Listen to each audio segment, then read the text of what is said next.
Yo, we are back again. It's been such a long time since I did a video.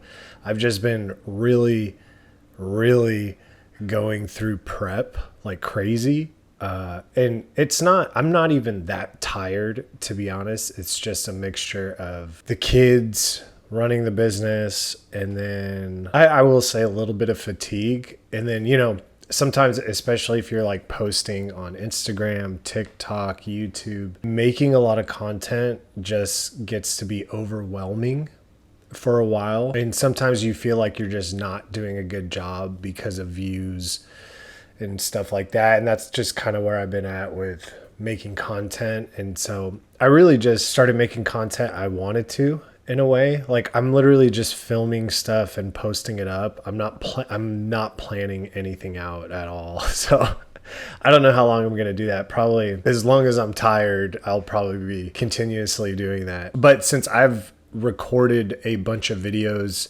I trained back yesterday. I did a pull day. I don't really record any of my arm workouts. I don't know. Me personally, I don't feel like it's that appealing.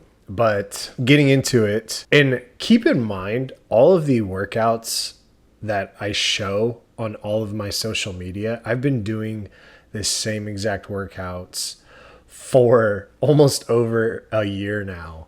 I've had a lot of progress with just doing the same workouts and adjusting weight for fatigue and training performance and stuff like that. I think that's one of the main important factors when it does come down to training. It's nothing special, especially when you're going into bodybuilding and when you've been doing bodybuilding for like 7 years, like I have. There's nothing really new. You're just focused on the muscle and you're focused on how much could I get this tissue to fatigue and cause a stimuli, get enough sleep so it grows.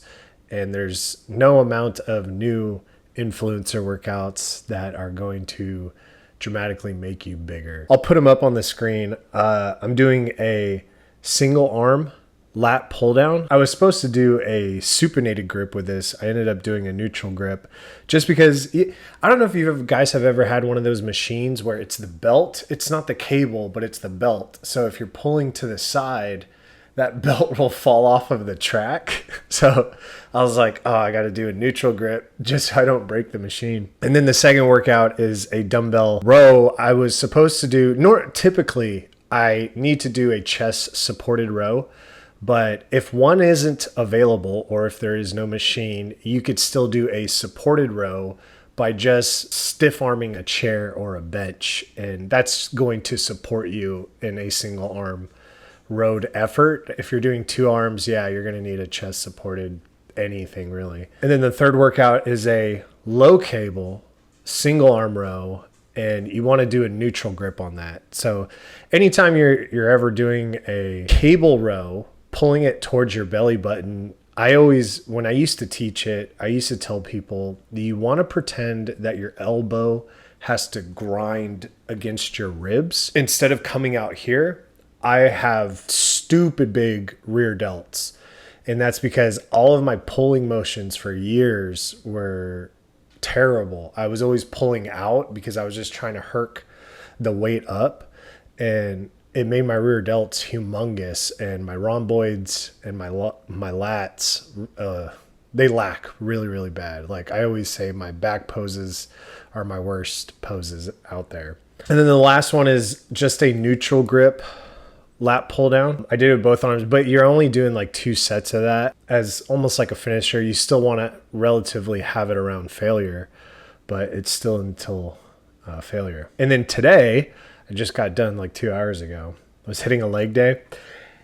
My legs they don't look like it, but they are pretty dominant. And I think it's because I'm 6 foot and I have very high inserts. Like, if I wear shorts, you're going to be like, this guy doesn't really have legs. But when I'm in my posing suit, I have really big legs. And I just think it's from years of squatting. Like my glutes are messed up. My glutes sit very, very high from squatting for so many years. And so I'm trying to do that, work on that with hip thrusts, a lot of hamstring movements. But my quads, I only do 3 movements a week for my quads, but understand that I obliterate my quads in those movements. First one, I'm always going to do a leg extensions. I do a 3x12 with leg extensions. And when you are doing leg extensions, this is for like the everyday gym goer. Just don't like move the weight. You get a lot of stimuli out of that top concentric portion. And then when you're going down, you still want to control that. But when you come up, you want to do like a 2 to 3 second pause and hold it there for added stimuli, added stress on the tissue. And the second one, I really wanted to go to Castle Barbell, where I typically only go Thursdays and Saturdays. But I went today just because I wanted to use the pendulum squat, and I just wanted to wreck myself, to be honest. I had the energy and I was like, yeah, let's go in there. Let's just utterly destroy my legs.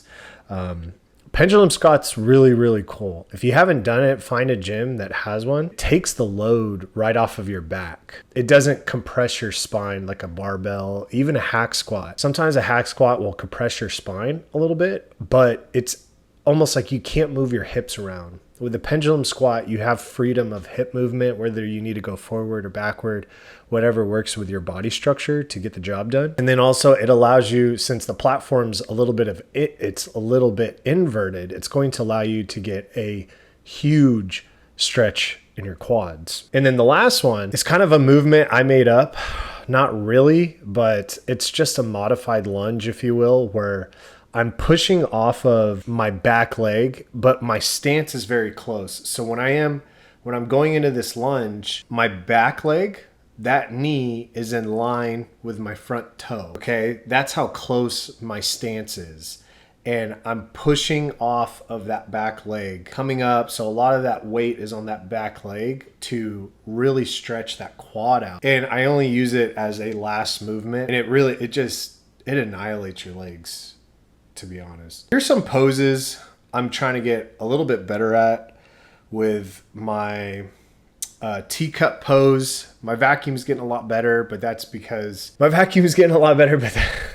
I'm losing weight, and it's only going to get better. And like referencing back to my legs, you could see how pretty decent my legs are because they sit up very high. And then ab and thigh is pretty good. My vacuum's really good. Waist is shrinking down. Here, I'm super flat. In regards to my weight, I was 206 on Tuesday. And then I was able to get over 8 hours of sleep from Tuesday night into Wednesday. Wednesday morning, I woke up at 203.7. Thursday, I woke up at 2.2.8. And then this morning, I jumped back up to 205.8. Now, I say that because I do Sunday, Monday, Tuesday, Wednesday, Thursday. I do 4 low days, right? And my low days are around 2,100 calories. Friday, Saturday, Sunday, when I get back into training, because I take 3 days off in a row to give my body a freaking decent break. I do 3 high days and calories go up to around 2,400 calories. And just with adding those little bit of carbohydrates back in, my body is ready. It's a sponge. It's ready to absorb those. And then for every 1 gram of carb you eat, you're going to store 4 grams of water. So you're bringing a little bit of water retention with that. But it's not severely bad. It makes me feel good, better during training. So carb cycling, I've done it for years. It's the way to go when you're trying to dip into low territories for weight loss, body fat percentage. Because if you strategize it decently, it's going to aid you in training performance. And I think a lot of people tend to lose sight of that without schedule, without structure, without guidance, where people are, I just need to lose weight. While that's true, we absolutely do need to lose weight if you're doing a show. But we still need to focus on training performance, keeping muscle tissue active. Carb cycling it can help a lot of people. It does depend on the individual. It's not for everybody. I would say the number one thing that's been helping me out is cardio. Yes, we know, right? But it's a different style of cardio. This is the first prep where I'm very, very focused on my step count. Minimum of 10K steps a day. I top out at around 13,000 sometimes if I'm a little bit more active. Technically, we're doing 35 minutes of cardio, but what I do is post-workout, I'll step on the treadmill for 35 minutes at a 3.5 speed. I don't do any incline. At a 3.5 speed, and then once I hit that 35-minute marker, I drop the speed to 3.0 or 2.5 and just slow it down because my feet start to hurt. So we slow it down a little bit, and then I'll walk for 60 minutes. I'll usually hit, like today I hit 7,000 steps like on the dot at 60 minutes. And then it helps me because I could get that in earlier in the day, and then I'll finish my workout, be home, have my post-workout meal by 1 o'clock. And then it's very easy to get in an extra 3,000 to 4,000 steps the rest of the day, kind of just being a potato, really just mundane things, walking around the house and stuff. I try to encourage people to get your walking in as early as you can. That way you could, really relax the rest of the day. You don't have to do 60 minutes of walking. One thing I do with some of my clients is if you are eating 6 meals a day, let's say, or 5 meals a day, go on a 10-minute walk before or after you eat. And by the end of the day, you'll have had 50 to 60 minutes of walking in. And it's a really easy way to get your steps in. Or you could split it into 2 30-minute sessions, just stuff like that. But the whole point being is that it's drastically fast tracking weight loss process. And it's not just for me. I do it with a lot of my clients. And you'll have clients that'll start off at $4,000 a day. They'll move up to $7,000 a day. As soon as they hit $10,000 a day in steps, it's weight just starts moving in the direction we need to. And I think another huge thing that we could focus on when it does getting your steps in per day is being able to eat more food.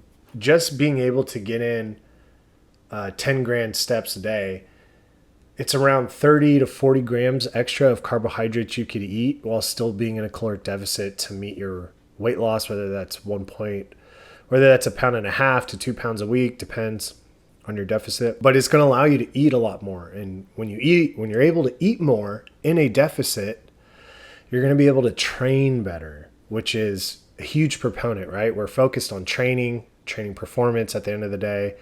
We really need to focus on sleep, but cardio could really help us out, fast track that weight loss process. But that was my rant. That's how things are going for me right now.